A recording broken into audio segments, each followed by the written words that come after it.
Welcome to the Afterspin, opinions from thought leaders in our state. I want to ask Rufus Edmiston and Phil Kirk, at a recent meeting of the State Board of Education, Superintendent Mark Johnson delivered what many called an 11-minute good news report, prompting board member Greg Alcorn to request that Johnson address the elephant in the room, namely the school budget cuts. Is Johnson avoiding this and other serious topics at the board meeting because of the court battle that's going on between him and the board? Phil? Speaking from personal experience, I had the opportunity to serve 6.5 years on the state board thanks to two Democratic governors, Hunt and Easley.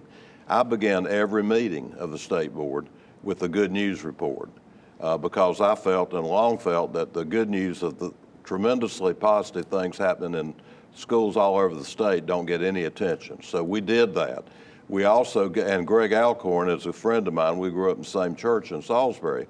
And he made a good point too. You can do both. 11 minutes is maybe a little long, but well, there was nothing that came after it. But and I wasn't there, and I don't know. Something came after it because they met several more hours. But I hear what you're saying. I think there's time to do. Report. Yeah, I think there's time to do both. I'm sure there were opportunities on the agenda for the superintendent to chime in, but I think it goes back to the lawsuit. Well, Rufus, I was getting ready to say, if you're Superintendent Johnson and you've got a lawsuit going on with you and the State Board of Education and Chairman Kobe and so forth like that, how much do you want to reveal during a board meeting? Or do you just want to pretend like nothing's happening and try to conduct business? Well, I think that's the nature of the beast ever since I've been in government, which was since 1974.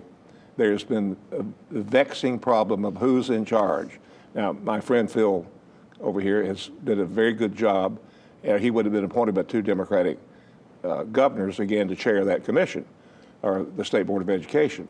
However, until we solve the basic problem, Phil, of who's in charge, nothing is going to happen except acrimony. And even here you have a fuss among Republicans. Our friend Bill Kobe, and of course the elected official.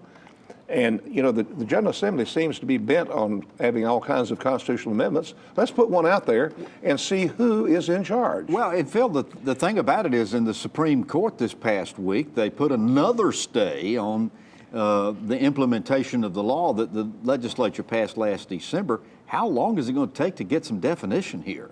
Well, as Rufus said, it's been going on for a while. This is the third major lawsuit that I remember. The first one was among Democrats, Bob Etheridge and Jay Robinson. The second one was among Democrats. Beverly Perdue tried to put Bill Harrison in over June Atkinson, all Democrats. And so it's obviously not a partisan issue. No. And you didn't imply it was. I don't mean that at all.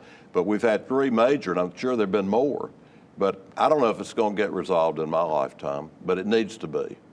Yeah, because who's in charge? Yeah, well, aren't the children essentially of North Carolina paying for all of this confusion? Well, there's some people that think it's a good idea for Raleigh to be dysfunctional in terms of education, that ought to be more local level. So some people think it's not all bad that the state board and the DPI is not running things. Well, and in essence, though, too, every governor that runs, I'll guarantee you his or her number one priority issue will be, I'm going to be the education governor. So you've not only got two, you've got three, and somebody needs to be in charge. And as I mentioned a moment ago, the legislature seems to want to put all kinds of things on the ballot.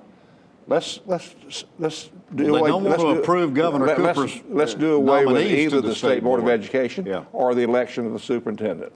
Well, thank you for watching the Afterspin. We'll have more video all during the week on ncspin.com.